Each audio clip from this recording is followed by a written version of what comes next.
ఒకప్పుడు middle class families లేదా పేద కుటుంబాల్లో కూడా సేవింగ్స్ ఉండేవి. కానీ ఇప్పుడు నెలకి ఇంత ఆదాయం ఖచ్చితంగా వస్తుంది అని తెలిసి కూడా డబ్బులు సేవ్ చేసుకోవటంలోనూ, సంపద పెంచుకోవటంలోనూ, ఆస్తులు కూడబెట్టడంలోనూ చాలా ఇబ్బంది పడుతున్నారు. మీకో విషయం తెలుసా? ఒక గొప్ప వ్యక్తిని మీకు ఈ వీడియోలో పరిచయం చేయబోతున్నాను. మీరు ఇదే మొదటిసారి పక్కా ప్రాపర్టీస్ వీడియో చూస్తున్నట్లయితే లైక్ చేయండి, షేర్ చేయండి, ముందుగా సబ్స్క్రైబ్ చేసుకొని అలర్ట్ బటన్ నొక్కుకోండి. ఎందుకంటే మన తెలుగులో ఈ ఫినాన్షియల్ ఇష్యూస్ సంబంధించి సంపద గురించి ఉన్న ఛానల్స్ చాలా తక్కువ, అందులో ప్రాక్టికల్గా ఇచ్చే ఇన్ఫర్మేషన్ చాలా తక్కువ.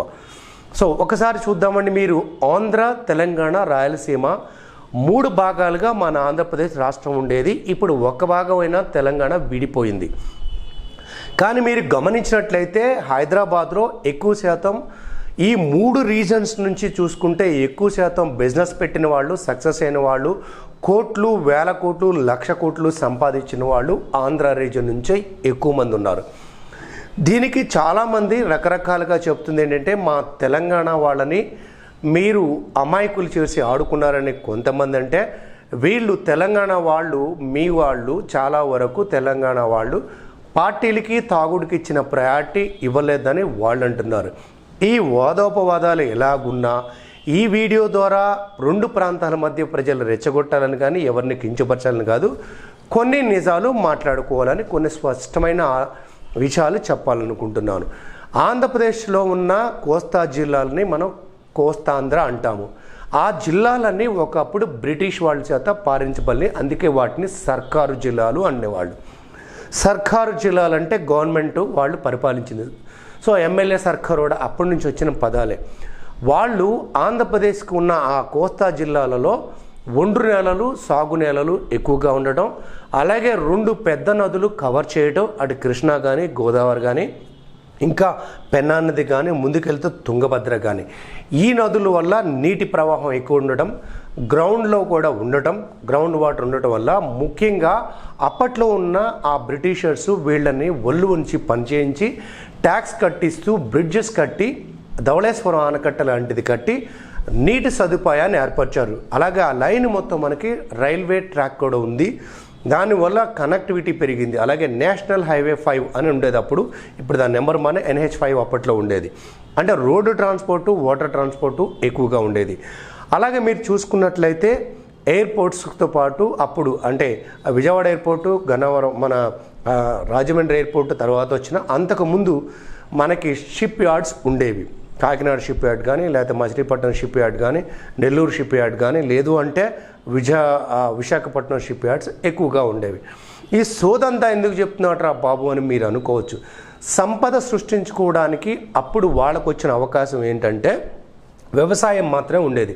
వ్యవసాయం చేసిన తర్వాత అనుకోకుండా వరదలు వచ్చినా, గాలివాన వచ్చినా ఆ వ్యవసాయం మీద వచ్చిన డబ్బులు చేతికి వచ్చేది కాదు, పంట చేతికి వచ్చేది కాదు.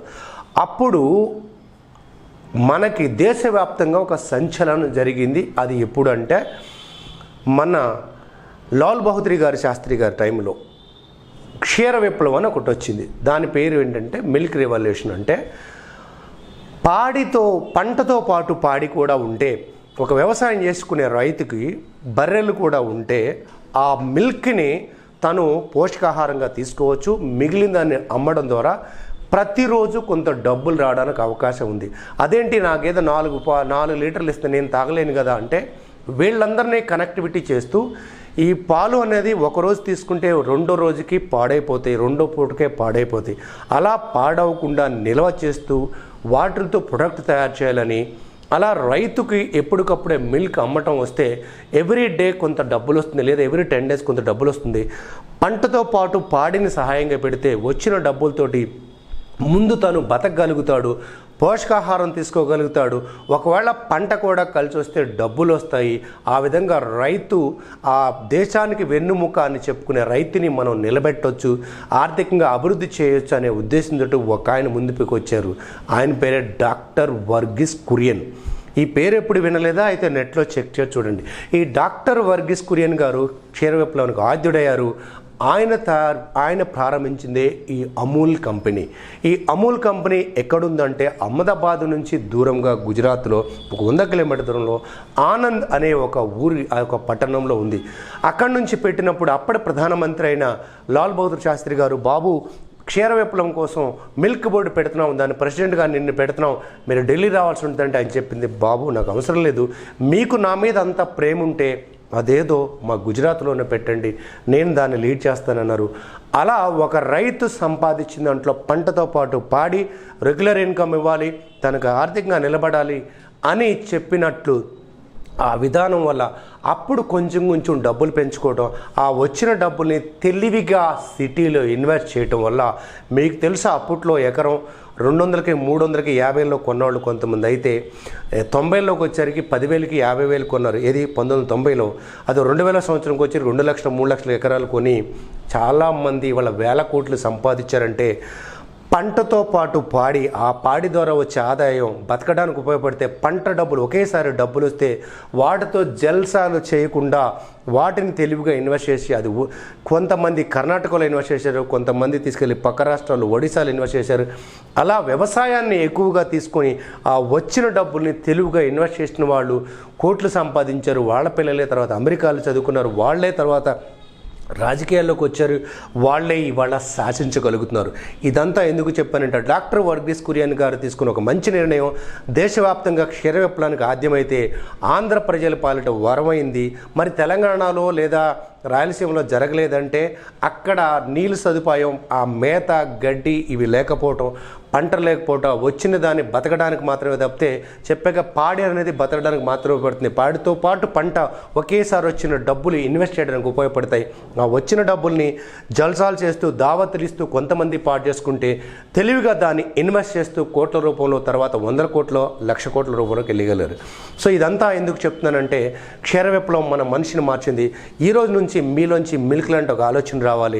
డబ్బులు సేవ్ చేయడం ఎలా, సంపాదన పెంచుకోవటం ఎలా, వచ్చిన డబ్బుల్ని ఆస్తులుగా కూడబెట్టుకోవటం ఎలా, అలాగే కోట్లలో సంపాదించుకోవటం ఎలా, వీటి మీద మనం చాలా వీడియోస్ చేయబోతున్నాం.